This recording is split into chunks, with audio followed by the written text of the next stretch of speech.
Serena, You already knew, and you said nothing. For 12 years, you said nothing.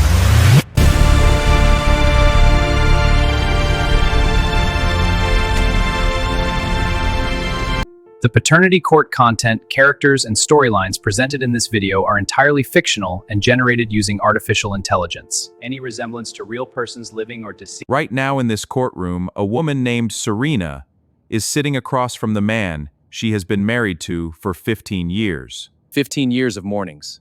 15 years of arguments and reconciliations and inside jokes and shared silences. 15 years of building something together and calling it a life and meaning it completely. Serena knows Michael. She knows how he takes his coffee. She knows which side of the bed he sleeps on. She knows the sound of his breathing in the dark, and she knows the particular way he laughs. She knows him, or she thought she did. Because 3 months ago, Serena was sitting at her kitchen table helping her 12-year-old son James with a biology homework assignment about genetics and inheritance. And Michael, sitting across from her right now with his hands flat on the table and his eyes looking somewhere just past the judge's left shoulder, Michael already knows what the answer is going to be. He has known for 12 years. I have been on this bench for 19 years. I want both of you to hear me when I say this.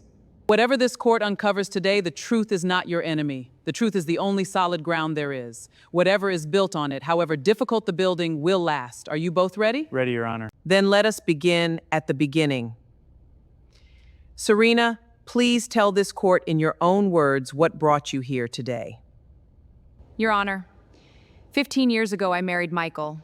We met at a work conference in Boston. We were engaged within a year and married the following spring. We have built a good life together.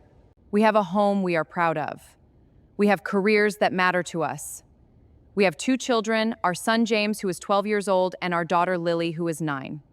I want to be very clear about something before I say anything else. I am not here because my marriage is in trouble. I am not here because I have evidence that Michael has done something wrong in our marriage. I am here because 3 months ago, I was sitting at the kitchen table helping James with a biology homework project about genetics and inheritance. And while I was explaining to my 12-year-old son how DNA and blood types are passed from parents to children, I noticed something that I could not explain. What did you notice, Serena? James has type O blood, Your Honor. I have type A blood. Michael has type B blood. I looked it up that same evening after James had gone to bed. And Your Honor, 2 parents with blood types A and B cannot produce a child with type O blood. It is a biological impossibility. The genetics simply do not work that way. I sat at that kitchen table for a very long time that night. And then I ordered a home DNA test, a professional-grade kit delivered to our house.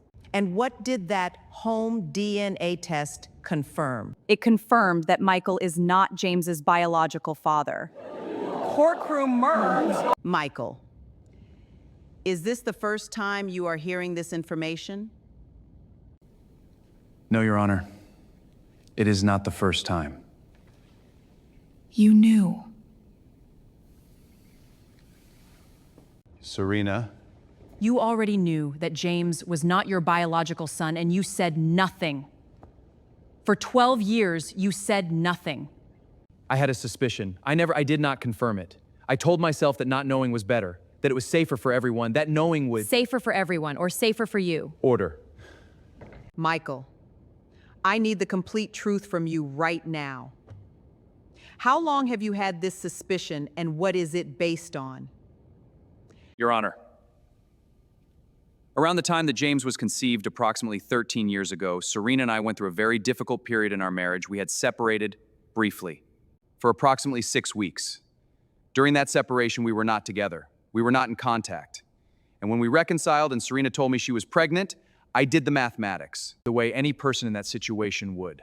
And the mathematics told me that there was a possibility, not a certainty, I want to be clear about that, just a possibility that James had not been conceived during our marriage. 12 years, Michael. 12 years you did the mathematics and said nothing. Because I chose him, Serena. I chose James completely and without any reservation from the first moment I held him. He is my son. He has always been my son. In every single way that matters to me, he is my son. And I was terrified. I have been terrified every day for 12 years that saying it out loud would somehow take that away from me, that it would change something that I did not want changed. Did you not trust me? It was not about trust. It was about fear. Pure and simple fear. I was afraid of what honest would cost me. Serena, You said you ordered a home DNA test when you discovered the blood type inconsistency. That test requires 2 samples to compare, James and a potential father. You used Michael's sample. But you also mentioned that you had a suspicion about who James's biological father might be. Is that correct? Yes, Your Honor. That is correct.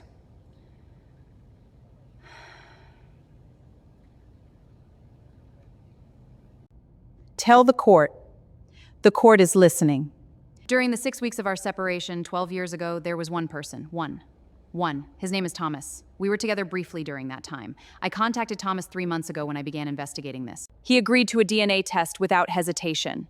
He said he had always wondered. Your Honor, the second test confirmed that Thomas is James's biological father. Thomas, Michael? you knew too. All this time, you also knew there was a possibility. I told myself the timing was right for it to be you. I wanted it to be you. I convinced myself for 12 years that it was. I did the same thing you did, Michael. I chose the version of the story that let me keep what I had. Neither of you knew for certain. And both of you suspected. And both of you chose silence. Yes, Your Honor. Yes. And your son, your 12-year-old son, nearly worked this out by himself at the kitchen table over a biology homework assignment. Yes. I want to ask you both one question before we proceed. What is it specifically that you are hoping this court can give you today?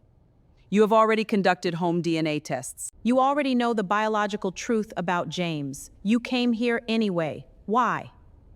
Because I needed Michael to hear it said out loud. In a room where he could not change the subject or walk away or tell himself it was bettering this separately. I needed us to be in the same room with the same truth at the same time. For the first time in 12 years. Because James is growing up, he is curious and he is intelligent and he did a genetics project that nearly told him everything. I owe you an apology. 12 years of one. I told myself I was protecting James. But I was protecting myself. Because I was afraid that if we said it out loud, I would lose him. And I love that boy. I love him so completely that the thought of losing him was something I simply could not allow myself to think about it clearly.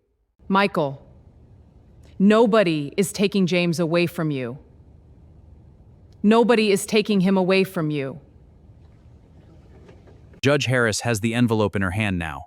The court-ordered DNA results, independent and official and final, are inside it. But there is something else in that envelope, something that nobody in this room asked for. Something that the court added to the analysis as standard procedure when processing a complete family genetic profile. Something that is about to change the direction of this case, and Serena's understanding of her own life, in a way that nobody in this courtroom is prepared for. Not Michael. Not the audience. Part 2 drops next Saturday on AI Paternity Court. The truth about James is only half the story. Subscribe right now so you are there when the second half arrives. We will see you in court. Hit that subscribe button and come back next week for another explosive case.